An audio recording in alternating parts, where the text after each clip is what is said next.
မယား9မျိုးရှိတယ်တဲ့အဲ့ဒီ9မျိုးဟာဘာတွေလဲမေးရင်နံပါတ်1ခိုးသူနဲ့တူသောမယားဘာနဲ့တူသောမယားလင်းယောက်ျားသိအောင်ဝယ်ယူဝစ်စင်နေတိုင်းစားတော့တာကတစ်မျိုးလင်းယောက်ျားမသိအောင်ဝယ်ယူဝစ်စင်နေတိုင်းစားတော့တာကတစ်မျိုးကိုမိဘကိုဆွေမျိုးကိုညီကိုမောင်နှမကြတော့တိတ်တိတ်ကလေးနဲ့လက်သိပ်ထိုးပြီးတော့ထောက်ပံ့ပေးကမ်းသူမိဘသူဆွေမျိုးသူညီကိုမောင်နှမကြတော့မသိရင်အောင်ဆောင်အဲ့ဒီလိုဇနီးမယားမျိုးတွေကလောကမှာမရှိဘူးလားအဲ့ဒီလိုမယားမျိုးကိုတော့ခိုးသူနဲ့တူသောမယားလို့မှတ်ကြဘာနဲ့တူသောမယားသိရင်အပယ်ရောက်တတ်တယ်ပြိတ္တဘယ်ကိုရောက်တယ်လဲတို့မကွေးကဓမ္မကြီးတွေအဲ့ဒီတည်းပါသေးလားသိပါတယ်ရုပ်တွေကြီးတွေကမပါဘူးဆိုတာတို့ကယုံပြီးသားပါဗျာနော်နောက်တကဒုတိယတစ်မျိုးကအရှင်သခင်နဲ့သူသောမယားဘာနဲ့တူအိုးလင်ယောက်ျားအပေါ်သိပ်ပြီးတော့ဩဇာပေးတာဟိုနေရာသွားလိုက်အောင်ဟိုဟာလှုပ်လိုက်အောင်ဒီနေရာသွားလိုက်အောင်ဒီဟာလှုပ်လိုက်အောင်ဒီလိုနေဒီလိုတိုင်းဒီလိုစားဒီလိုတော့ဒီလိုသွားဒီလိုလားပြညတ်တော်10ပါးနဲ့အုပ်ချုပ်တယ်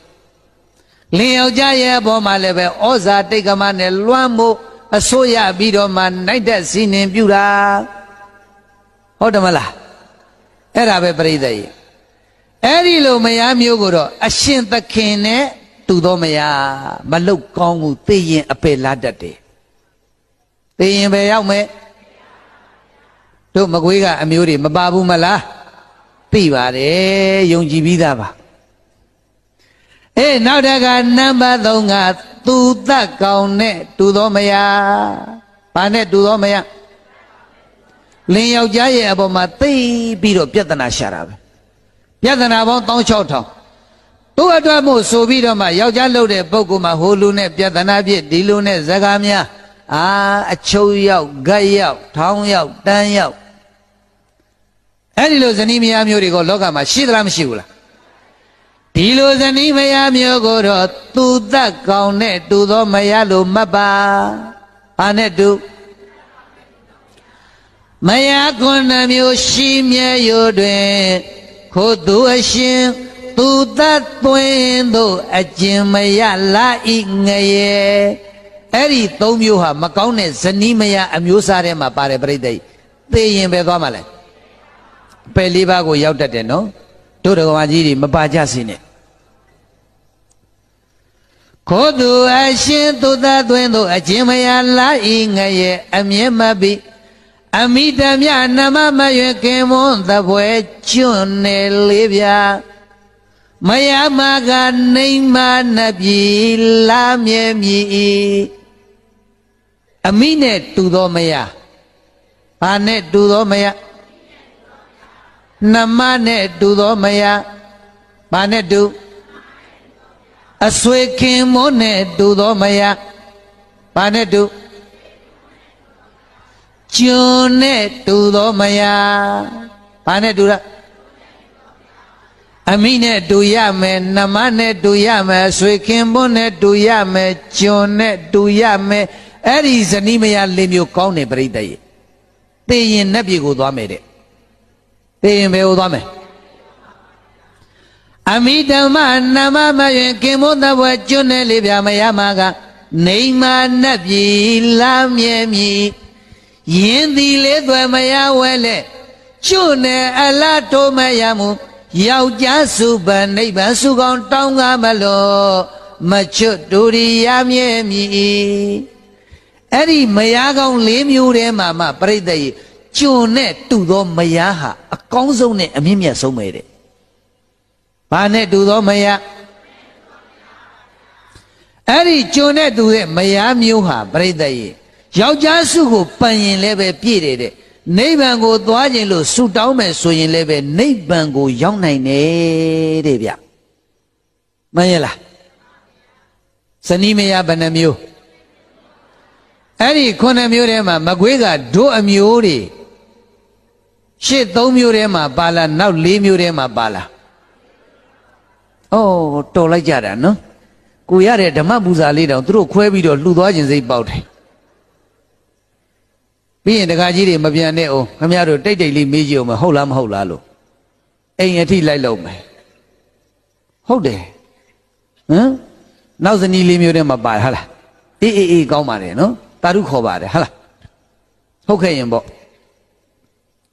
ဒါကဒကမာကြီးတွေမှတ်ဖို့ဇနီးမယားဘယ်နှမျိုး9မျိုးလာပြီဒကာကြီးတွေအတွက်လောကမှာဇနီးတဲ့တို့ရဲ့ရိုသေလေးစားမှုကိုမခံထိုက်သောအရေးအချင်းညံ့ဖြင်းတဲ့ယောက်ျားက10မျိုးရှိတဲ့အမှသူတို့ကတစ်မျိုးတာသွားတယ်နော်ဇနီးမယားတို့ရဲ့ရိုသေလေးစားမှုကိုမခံထိုက်တဲ့ယောက်ျားဘယ်နှမျိုးလင်မွဲလင်နာလင်သူရာကြိုက်လင်မိုက်လင်ဖြင်းလင်ပြင်းလင်အိုအလိုမပြည့်စနာတွေ့ကြုံကလည်းရင်မိမဝသည်ဤရှိမြေရောက်မကြည်မသာအနာဒရပြုတတ်စွာရှင်ဒီကနေ့လောကမှာဇနီးတဲ့တို့ရဲ့ရိုသေလေးစားခြင်းကိုမကန်ထိုက်တဲ့အမျိုးသားယောက်ျားဘယ်နှမျိုးဒကမာကြီးတို့တဲ့တစ်မျိုးသားတယ်နော်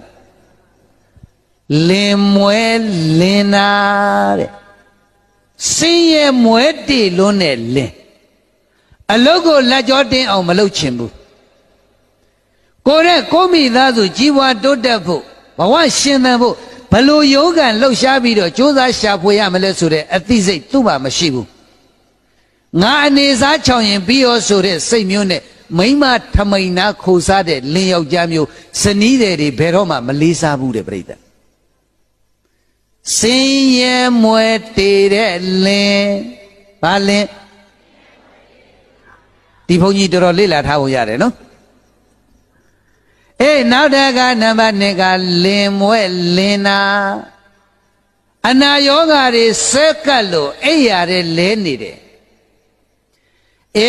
ဆေးဝါးတွေကုသလို့မပြောင်းနိုင်တဲ့နာတာကြီးယောဂကြီးတွေဆွဲကပ်ပြီးတော့အိပ်ရတဲ့မှာလဲနေတယ်ရှားသမျှစီးပွားဥစ္စာတွေသူ့ရဲ့ဆေးဘိုးတွေနဲ့သာ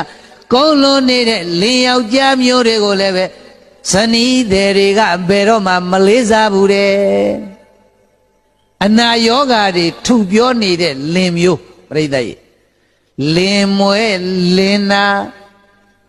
လင်သူရာကြိုက်အယက်သေးစာအလွန်အကျွံတောက်စားတတ်တဲ့လင်ယောက်ျားမျိုးဇနီးမယားများဘယ်တော့မှမလေးစားဘူးတို့တကာကြီးတွေဝါသနာပါရင်လေနည်းနည်းပါးပါဆေးပြဝါပြလောက်တော့လောက်ကြပေါ့နော်များဆာခွေးပြနွားပြဆိုတာမျိုးတော့မလုံမိစီနဲ့ဟုတ်တယ်မလားတချို့တကာကြီးတွေကစိတ်တိုင်းကြတောက်ရှာလို့ရသမျှကိုဟာကိုဖြုံပြီးတောက်စားမျိုးဆို့ပြီးတော့မှဘာဖြစ်လဲအရှိန်များပြီးတော့မှလမ်းဘေးမှာမူးမောက်ရက်လက်တတိတွေလက်သူများတွေကခွဲယူတွဲယူဖေးမှတွဲခေါ်ပြီးတော့မှအိမ်ပြန်ပို့ရတော့အိမ်မှာရှိတဲ့ဇနီးမယားသမိသားအဆက်ရမျက်နှာငယ်ရတာဗောမှန်ရလားဒီလိုရသေးသားတွေကိုလွန်ကဲသုံးဆွဲစားတောက်တတ်တဲ့လင်ယောက်ျားမျိုးကိုလည်းပဲဇနီးမယားတွေကမလေးစားဘူးတဲ့ဟုတ်သလား